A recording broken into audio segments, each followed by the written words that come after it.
diseases that are out there. I don't want you to mention the medication, but what diseases out there, and the medications that patients are on could create problems for the liver?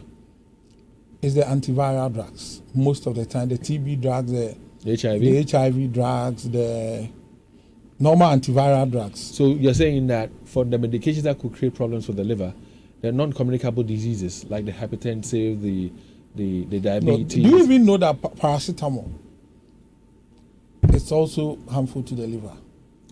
And there are people who abuse painkillers. Yes. People abuse painkillers like it's nobody's business. Yes, painkillers, especially paracetamol. Has impact on the liver. It's extremely excessive paracetamol. Dave, I think one thing that we don't talk about much is like insecticides and mosquito coils and all these things. Because I'm wondering. You are inhaling them, huh? Yeah. So Yes. I know some families who for years have been sleeping in mosquito coils every single night. And I wonder all the smoke that they've accumulated in their system. Only a UFO in IPO. For the insecticide spray, I would agree with you because unfortunately people do not cover their nostrils while they're spraying. They just get in there and they spray and they inhale and come all out. these body spray and stuff that we So you say paracetamol is something that we should be mindful Excess of. paracetamol. What other medications, over-the-counter medications, should we be mindful of aside from what do you call it, paracetamol, that could create problems for the liver? As you said, you were talking about Neverclean. That was then. Was then. Say forever. Yes. So you see, some of these drugs, the malaria drugs, the malaria drugs, the antimalarials, excessive use can also lead to that. I see. Let's come to the ultra-processed foods. Now, whether we like it or not, they've come to stay. Because people go to the supermarkets, people go to town, they buy drinks, they buy the biscuits, they buy the toffees, they buy the ice creams, they will buy all manner of things from the shelves, even some breads. Yeah.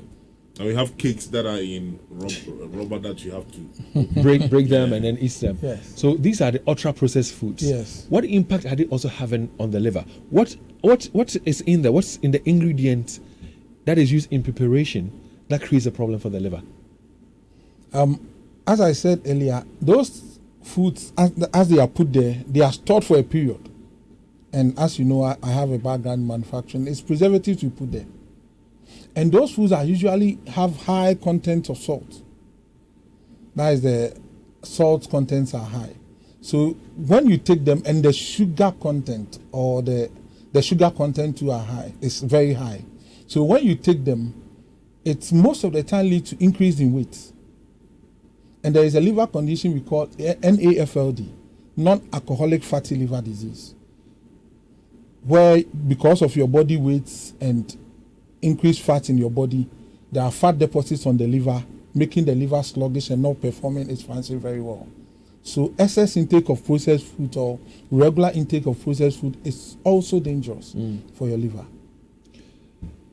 One thing that bothers a lot of people, and Leo will agree with me in that, if you don't know it, you're not bothered about it.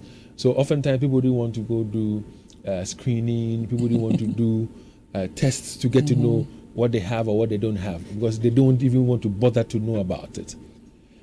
What I want to know now is this: how much hope is there for people who have liver conditions, whether through medication, whether through alcohol, through hepatitis B? What hope is there for people when they have compromised livers? Yes, there is hope. There is hope for people who have compromised livers. In that, as we are doing now, we are giving the education to them. And as you said, people are afraid not to go and do a screening to get to know. We are encouraging them. They don't want to know, Yes, we are encouraging them, especially if you have any of the risk factors.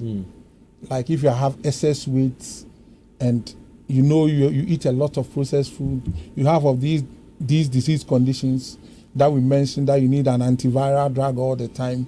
You've been abusing paracetamol too. And you see, one thing that we are not talking about is the excess use of these herbal products. Yeah. Not all of them have gone through the processes that it should go through. Not all of them are certified by the FDA. I mean, we have people who come from Niger and other neighboring countries, and they sell They come to you and they say manpower. Yes. And their tree is bad. They say Simudin, and they say all manner of things. They give all manner of Magani. well, and they give all manner of what do you call it, medications, herbal preparations to people to take. Unfortunately, many of us are vulnerable, and we don't scrutinize or ask questions. We just buy them, and then we take them. And you're saying those things also have impact. Yes, on the because liver. when you take them, you might not know what they used to in preparation. in preparation. I understand some of them use sawdust from mills. What? Yeah. Yes, I've had that experience. What? A brother Yeah. of mine came from US. He had the problem. Somebody directed him to a certain herbalist. When he went there, he was given some packs of some drugs to mix with the food, and later we found out that it was just raw sawdust. And you've been taking this, you don't know what is there. I haven't heard this. Yeah. What I know of the sawdust is when the people asra, when they inhale. Yeah. That's what I know, that some people say they use sawdust in mixing it. But when it comes to this, I didn't know. Yeah. So let's talk about the hope. What do we